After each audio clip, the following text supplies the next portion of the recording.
Well, I mean, obviously the outcomes of the games, you know, in my mind, don't change a lot of things as far as prepping and getting organized as we move forward. So, you take things away from the second game at Quinnipiac, and obviously the two games this past weekend, and break things down. Look at the things that we did well, and continue to progress. And what aren't we doing well from the standpoint of how can maybe we create more opportunities, get more grade A opportunities, and the biggest thing for us as a coaching staff is to try to keep the players from getting frustrated. And so obviously, two of the last three games we haven't scored a goal, and obviously I'm smart enough to figure out that if you don't score, you're probably not going to win. But what can we do to keep everybody's energy level high, because this weekend's going to be very challenging again for us. And so, as I talked a couple of weeks ago about these six games, you're trying to find out about your team and what you can do to be successful. And so we have two more games in that stretch, and continue to do things that we're doing well, and build on that. And obviously, special teams, you want to make a step in the right direction. So the big thing for me is to try to keep the players from not being frustrated, and what can we do to do that? Because at least in two of the three games, the second game against Quinnipiac and our first game against Duluth, we played well enough to win. We created enough opportunities to win those games. We just happened not to win them. Sunday's game was, to me, more like a playoff game where both teams were defending well, and it's probably going to come down to who got a break, who got a bounce. Can you make your power play work? Late in the game, and so they got that, we didn't, and so your frustration level probably gets a little bit higher. And so how can we manage that and keep going? Because at the end, it's learning about your team, trying to make strides to improve, and so that's sort of the space we're in right now. And it's a short week, and we'll have more information in all those categories Saturday after our game.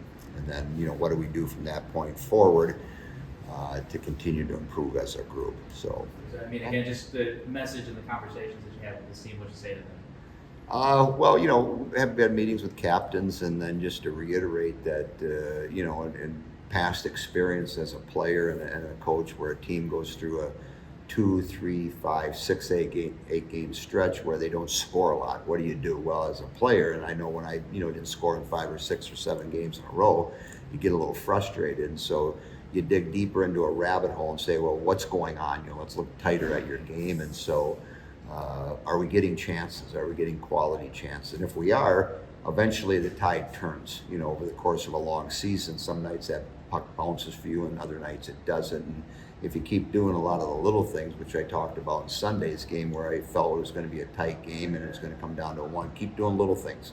Win in face-offs, be strong in the neutral zone, defend well. We're going to get a break somewhere along the line. Well, we ended up not getting that break. And so, the message is going to be similar to this week as we get ready for Ohio State. It's going to be about a lot of these little things, and it'll be challenging, especially the first period Friday night, because they were off last weekend, which is similar to Duluth. They were off, a previous 2 or 3 weekends, so their energy level's high, and they're going to be playing at home, obviously, Ohio State. So it's a mindset, and again, if I'm getting chances, my frustration level shouldn't be as high as if maybe I weren't getting those chances. If I'm not getting the chances, then we have to adjust things. But if we're getting a lot of quality opportunities, then it's just a matter of visualizing the puck going in instead of visualizing the goalie making a save. When you look back at the last couple of games, as far as opportunities go, who were maybe some of the players that they were creating good things, but just weren't getting the reward at that point? Yeah, I mean, you take like the first period Saturday, is probably as well as we played all season. I mean, we came out with a lot of energy. Casey got a goal on a tip in, and probably could have had 2 more in that period. She missed a breakaway, had another golden opportunity. There were other kids that had opportunities. So, in a game where some nights you're up 2-3-0 at the end of the one, now it's 1-0, and then they scored to tie it up. And then again, it's a mindset. We're playing against an old veteran team against Duluth. It's going to be similar this weekend, a team that's experienced. We've got a bunch of older veterans that have been through a lot, and so it's a mentality. Especially if I'm a young player, and all of a sudden it's 1-1, what do I need to do individually to keep my game at a high level? And so it comes down to, everybody chipping in, everybody understanding the situation, and then you sort of play accordingly to what's going on. But Saturday's game, other than scoring goals, I'm not sure what more we could have done in that game. And Sunday, it was a little bit different. I thought, Duluth played well defensively in Sunday's game, made it a little bit more challenging for us to get scoring opportunities. We didn't get as many scoring opportunities in Sunday's game as we did Saturday's. But again, it's that mindset of keep pushing, keep competing, keep winning 50-50 battles. And at some point, you hope to get 2 or 3 of those golden opportunities.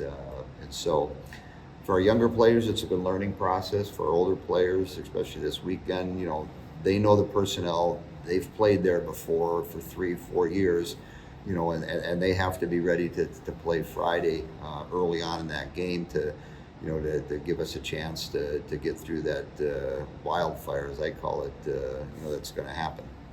Maybe not the adversity you would want heading into Ohio State, but how good is it to be able to have, seeing that your team is performing as well? They know they're performing well, but they want to maybe go into Ohio State with a little bit of that chip on their shoulder. Yeah, and so you learn about things probably more so when things aren't going well, and so as you go through a long season like we go through every year, there's going to be a few bumps, and there's going to be a few mines along the way, and as you step on them, they might blow up, and so. I look at it as something that you can grow from, because through adversity, if you come out of that in a positive way, you've learned about yourself, you become stronger, and that's how you become the best team you're capable of becoming. And if everything was smooth and easy, you're probably not going to get to the end. So as we get through Game 6 here on Saturday, we're going to have a bunch of information, and then it's going to be our job to collectively as a group get ourselves, pushing and playing even better than we are right now, and get ourselves for really ready for that that last month of the season. So when we finish up at Minnesota, you finish up home against Ohio State, you're playing better than you are right now, and so that's the process, and that's how I look at things. You talked about knowing what it's like to not score and be in that position, and human nature is I gotta change something, I've got to do something different, but you probably don't want to get them too far out of that. How do you balance that with them and try to say, look at what you're doing well. Maybe there's something to tweak here, but keep going with what's been working, but for the last result. Yeah, so you're ready to address my team, well.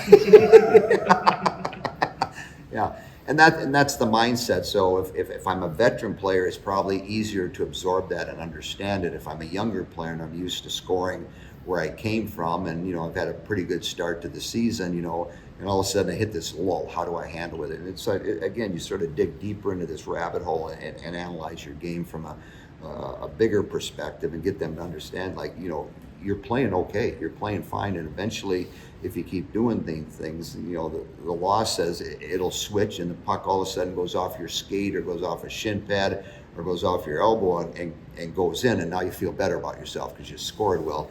Keep doing the little things, keep defending well, keep managing the puck, and it's going to be evident that we do that this weekend. And so, Casey O'Brien's a classic example. The last 4 games probably could have had a hat trick in all those games.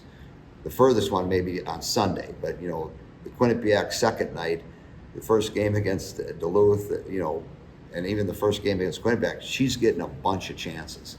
And to me, that's a positive thing, because you're playing against a worthy opponent. Both Duluth and Quinnipiac defend well, their goaltenders are good, and if I'm getting a bunch of chances, that's a positive. And so that's where you have to take that frame of mind, instead of looking at the glass is half empty. Hey, wait, it's half full too, and what are you doing in a positive sense? And so that's part of growth, getting and understanding that, going through that period of the season where that's happening, and how I come out of it.